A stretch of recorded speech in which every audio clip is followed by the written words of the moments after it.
too, I wanted to tell you that Mother knew that Dad drank pretty heavy.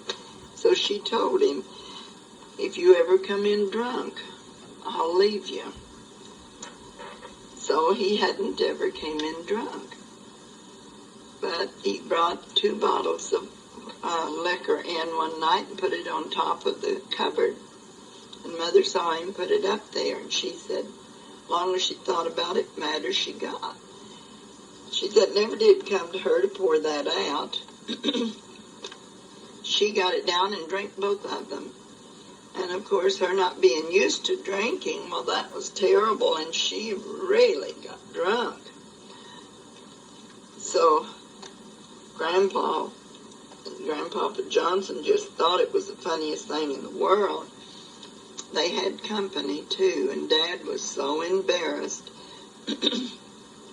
But the next morning, they finally got her to go to bed way after midnight because she was just laughing and talking, and Grandpapa thought it was fun. So the next morning, that was the first day of May, and there'd been a killing frost, and their corn was about knee-high. So he called her Miss Sari most of the time. So he came and he said, Miss Sari, let's walk down and see how the corn is.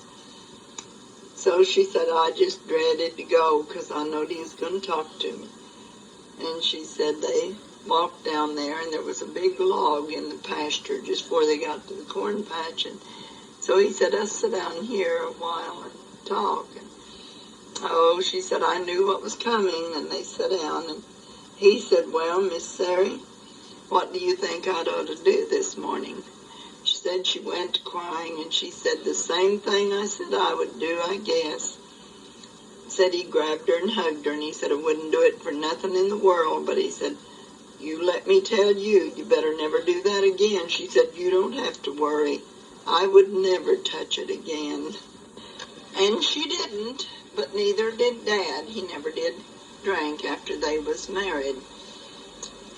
He would get spells of being awful jealous of Mother and about some old boyfriend, and she said they'd be in the cotton field picking cotton, and Etta and Dee would be at the end of the rows and on a pallet, and said Dad would start going on at her about some old boyfriend, and she'd say, now, Papa, you come on, and let's hurry and get this cotton out, because if you die, I want this money for me and him to live on. And said Dad would get so mad he'd throw his hat in the air and stomp it and carry on.